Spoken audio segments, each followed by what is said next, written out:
எல்லோருக்கும் வணக்கம். உங்கள் அனைவரையும் அகல் கிச்சனுக்கு வரவேற்கின்றேன். நான் இப்போ ஒரு உடனடியாக செய்யக்கூடிய ஒரு அப்பம் ஒன்று செய்ய போகிறேன். அதை வீடியோ எடுத்து போடலாமண்டு நான் இப்போ இதை செய்கிறதுக்கு முயற்சி செய்கிறேன். அதுக்கு நான் குரக்கன் மாவில் தான் அப்பம் செய்ய போகிறேன். குரக்கன் மாவுன்றது ராகி மாவுன்னு சொல்கிறது. நான் அது ஒரு கப் எடுத்து வச்சிருக்கிறேன். ஒரு கப் ராகி மா, அரை கப் அவலை நான் அரை கப் அவலுக்கு அரை கப் தண்ணி விட்டு இதை ஒரு 5 நிமிஷம் ஊற வச்சிருக்கிறேன். இதோட சேர்த்து அரைக்கிறதுக்கு இவ்வளவு கொஞ்சம் துருவின தேங்காய் எடுத்து வச்சிருக்கிறேன். இப்போ நான் இந்த மாவை முதல் கரைச்சி எடுக்க வேணும். நான் இப்போ இந்த குரக்கன் மாவை தண்ணி விட்டு கரைக்க போகிறேன். எந்த கப்பால் மாவு எடுத்தோமோ அந்த கப்பால் ஒரு கப் தண்ணி விடணும். நான் இந்த கப்பால் ஒரு கப் ராகி மா போட்டேன். அதே கப்பால் ஒரு கப் தண்ணி. நான் இப்போ கொஞ்சம் தண்ணி ஊற்றிட்டேன். இது கொஞ்சம் இருக்குது. இதை பிறகு பார்த்து விட போகிறேன்.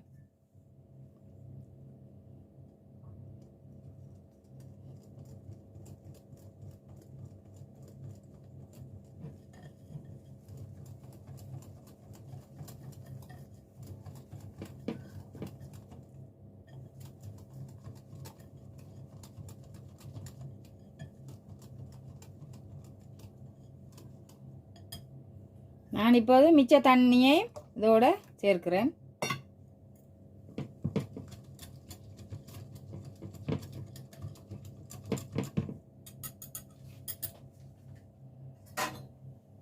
இப்போ நான் இது ஒரு கிரைண்டருக்கு மாற்ற போகிறேன்.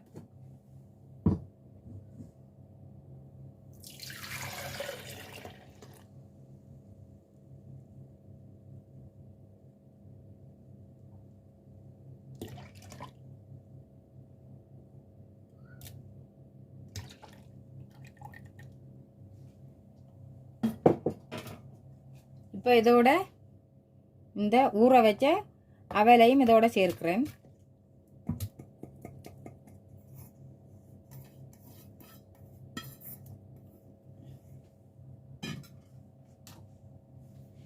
அதோட இவ்வளவு ஒரு 1/4 கப் தேங்காய் துருவினது அதையும் சேர்க்கிறேன்.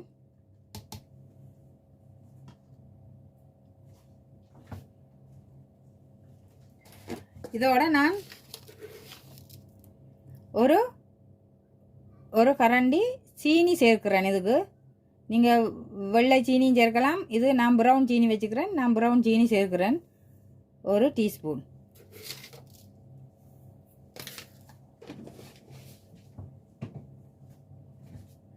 அதோட ஒரு சிட்டிகை உப்பு சேர்க்க போகிறேன். எல்லாருக்கும் தெரியும், இனிப்பு சாப்பாடு எது செய்கிறதா இருந்தாலும் ஒரு சிட்டிகை உப்பு சேர்க்கிறது. நான் அதே மாதிரி ஒரு சிட்டிகை உப்பு சேர்க்கிறேன். இப்போ இதை நான் கிரைண்டரில் அரைச்சி எடுத்துகிட்டு வர போகிறேன். இப்போ நான் இந்த மாவு அரைச்சி எடுத்துட்டேன். இந்த பதமாக இருக்க வேணும். இது உடனே செய்கிறதால இது புளிக்க வைக்க இயலாது. நான் அதுக்காக ஈஸ்ட்டு சேர்க்கிறேன். ஒரு அரை டீஸ்பூன் ஈஸ்ட்டு சேர்க்கிறேன்.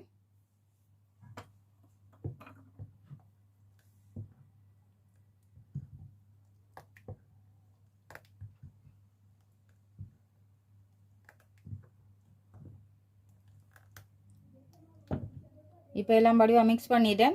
ஒரு 5 நிமிஷம் இதை நான் மூடி போட்டு மூடி வைக்க போகிறேன்.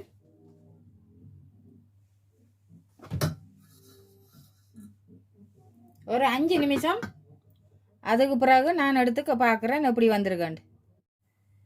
இப்போது அப்பஞ்சூட நான் ரெடி ஆயிட்டேன். இப்போ மாவை வடிவாக இப்படி கரைச்சி வச்சிருக்கிறேன். இங்கால அப்பச்சட்டி சூடாகிக்கொண்டு இருக்குது. நான் ஒரு டிஷ்யூவில் இப்படி எண்ணெய் வச்சிருக்கிறேன். இப்படி மேலோட்டமாக எண்ணெயை பூசி போட்டு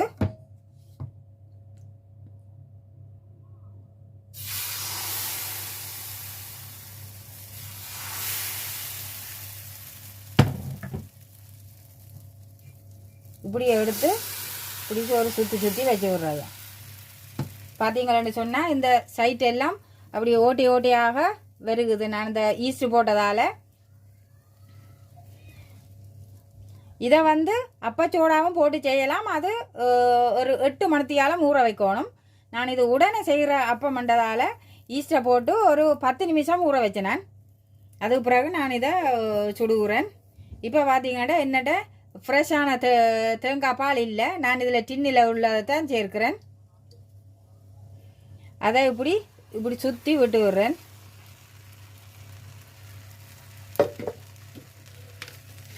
இந்த டின்னில் வர தேங்காய் பால்களை நாங்கள் சீனி சேர்த்து அப்படியே விடுவோமா இருந்தால் அது தண்ணி ஆயிடும். அதால் தேங்காய் பாலை சேர்த்து போட்டு நாங்கள் இப்படி சீனியை மேலால் தூவி விடணும்.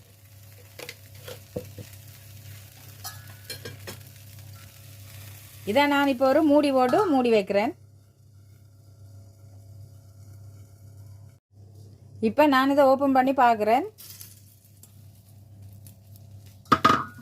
அப்போ வெந்து வந்துடுது. நான் இப்போ இதை ஒரு பிளேட்டுக்கு மாற்ற போகிறேன்.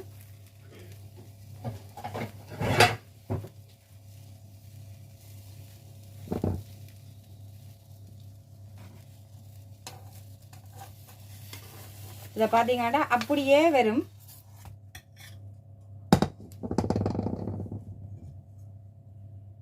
நான் ஒன்று எடுத்துட்டேன், இன்னும் ஒன்று செய்து எடுக்க போகிறேன்.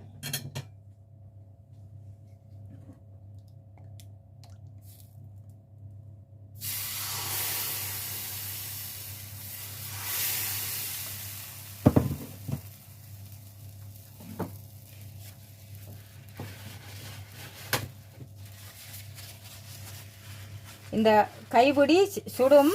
ஏன்னா இந்த அப்பச்சட்டி சின்னதால் நாங்கள் கை சுடுமாக இருந்தால் இப்படி ஒரு துணியையோ இல்லையாண்டா ஏதாவது ஒரு டிஷ்யூவோ இப்படி சுற்றி விடலாம்.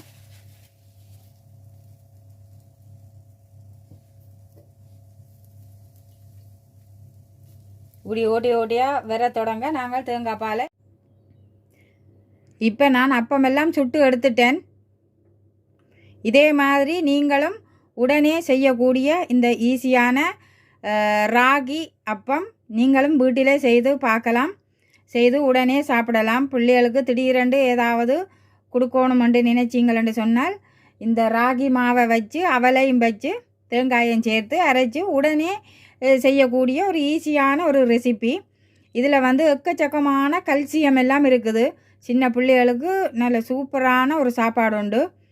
இதை நீங்கள் உங்களோட வீட்டிலே செய்து பார்த்து எனது கமெண்ட்ஸ் செக்ஷனில் தெரிவித்து கொள்ளுங்கோ அது எப்படி வந்திருக்குதுன்னு சொல்லி. இவ்வளவு நேரமும் இந்த வீடியோவை பார்த்தா உங்கள் அனைவருக்கும் மிக்க மிக்க நன்றி. நான் உங்களை மீண்டும் இன்னொரு வீடியோவில் சந்திக்கின்றேன். நன்றி, வணக்கம்.